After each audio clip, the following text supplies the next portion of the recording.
Et vous les enfants, salut, c'est Sébastien sur Actualia en YouTube et www.actualia.fr. Donc je ne cesserai de vous le répéter sans m'en lasser. Alors nous sommes en voiture les enfants. La reprise un petit peu de mes petits trucs en voiture. Je rappelle que je regarde la route principalement, donc faut arrêter tous les rageux qui vont dire ouais belle mentalité, nanana et tout. Bon, stop, d'accord, ok, voilà. Alors je suis pour vous tous ces commentaires là quoi. Bon, alors juste pour vous dire, on m'a posé une question, en fait on m'a envoyé un email, donc sur le -85 Seb où t'en es après presque 5-6 mois où tu roules en 100% E-85. Voilà, alors attends, 30 secondes. Voilà. Eh bien, où j'en suis? Eh bien, j'en suis content. Voilà. Écoutez, je roule 100% E-85 sans modification dans ma voiture. J'ai juste une petite modification, donc avec cette petite télécommande que j'ai faite. Vous voyez. Donc c'est tout simplement une modification que j'ai faite pour le matin quand il fait froid.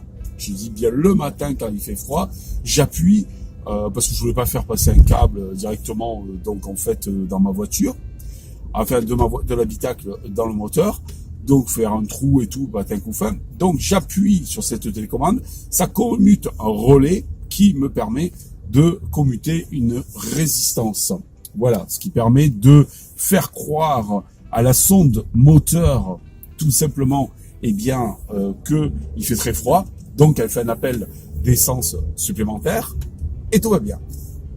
Et donc je démarre impeccable. Une fois que le moteur est chaud, je coupe et après ça roule ma poule. Et en plus ça rime. Alors le E-85 donc fonctionne très bien sur ma voiture.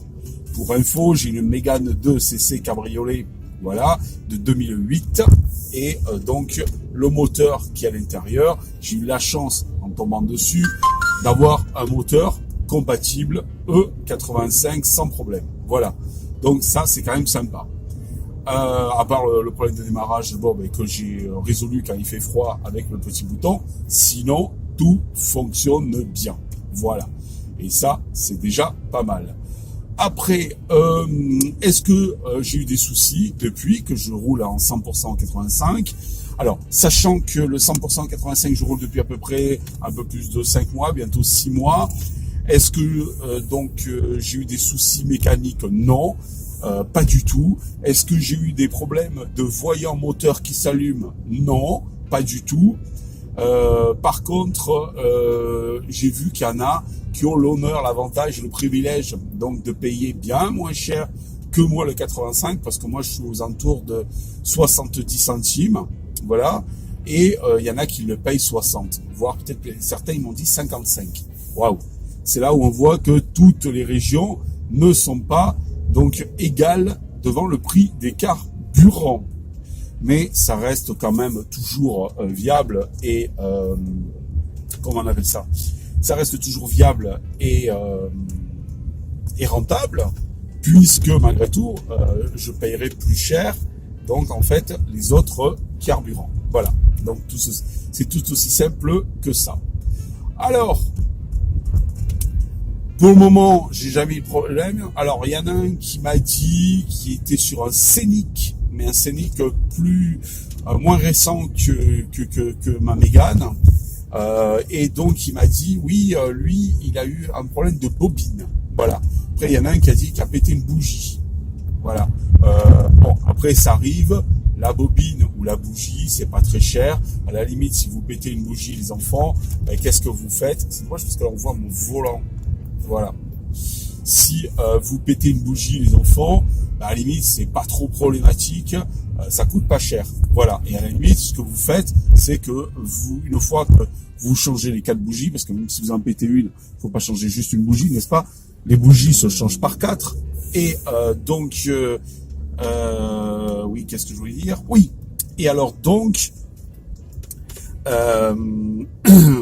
si donc vous changez de bougie, mettez des bougies supérieures, c'est-à-dire des bougies de qualité. Donc ça au moins vous n'aurez pas de soucis de ce côté-là. Bon, apparemment au niveau des gicleurs, ça suit, puisque j'ai même fait de l'autoroute. Alors au début, quand je devais faire de l'autoroute et je devais donc en fait rouler plus vite forcément que quand je suis là et que je fais mes trajets du quotidien, pro et perso, eh bien en fait, bon ben là je me suis dit, bon allez, je vais mettre au début, je mettais du 50-50, ou voire même je mettais que du SP95.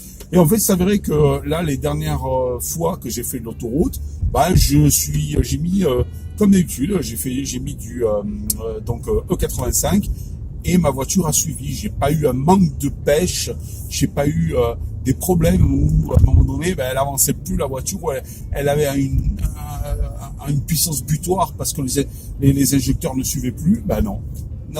Voilà, il n'y a pas eu de souci de ce côté-là. Voilà. Donc, pour conclure, jusqu'à présent, je dis bien jusqu'à présent, après à peu près 6 mois, en utilisant un bidouille qui ne sert juste qu'à démarrer à froid au début et après je la désenclenche, eh bien, ça fonctionne super bien. Voilà.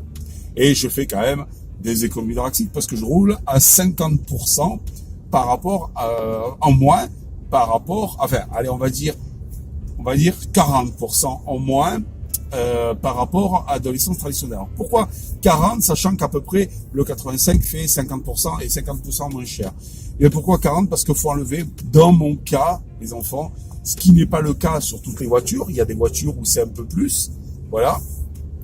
Mais dans mon cas, c'est 10% de consommation en plus. Voilà.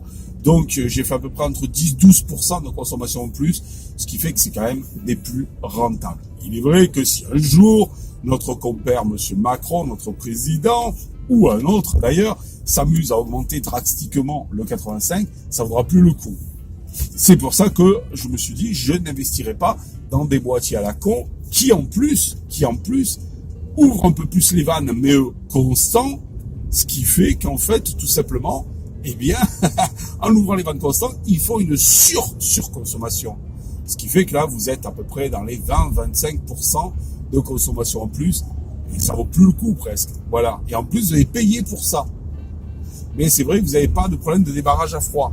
Mais le problème, c'est qu'une fois que votre moteur est chaud, quel que soit le moteur, ça fonctionne normalement sans souci. Enfin, quel que soit le moteur, tout est relatif. Vous avez des moteurs qui n'acceptent pas, par exemple, plus que 80%. Même le moteur à chaud. Voilà. Donc moi, j'ai je le répète, les avantages d'avoir un moteur qui accepte le 100% sans modification. Les injecteurs suivent, tout suit, sauf le démarrage à froid. Certains matins, par exemple, là, vous voyez, l'après-midi, il fait chaud, puisqu'à l'heure actuelle, il fait 31 degrés. Donc, il fait chaud. Mais par contre, ce matin, il faisait frisquer. C'est-à-dire qu'il faisait à peu près de bon matin, attendez, à quelle heure j'ai pris la voiture? À 7 heures. De bon matin, 7 heures, il faisait à peu près dans les 16 degrés. Vous allez me dire frisquer, c'est peut-être chez vous, c'est 16 degrés qu'il fait actuellement, mais bon, voilà. Et donc là, le moteur commençait à avoir des ratés. Sans la modification, j'aurais pu démarrer et je me serais repris à 2 voire 2 fois. Quand il fait beaucoup plus froid, c'est 3 fois. Bon là, j'ai appuyé sur mon petit bouton, ça commutait ma résistance. Poum, j'ai démarré du premier coup. J'ai attendu que le moteur chauffe un peu. Bam, j'ai coupé ma résistance. Et voilà. Donc bien sûr, la résistance, en étant commutée, fait un appel d'essence un peu plus important. Donc vous avez une surconsommation au départ.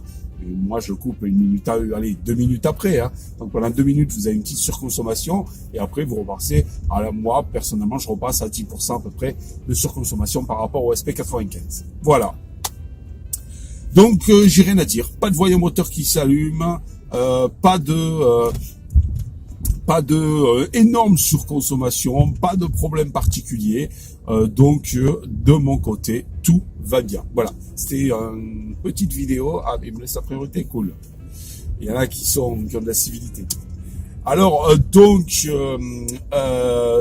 pas de problème particulier. C'était pour répondre à une petite vidéo d'une personne qui me l'a demandé par email.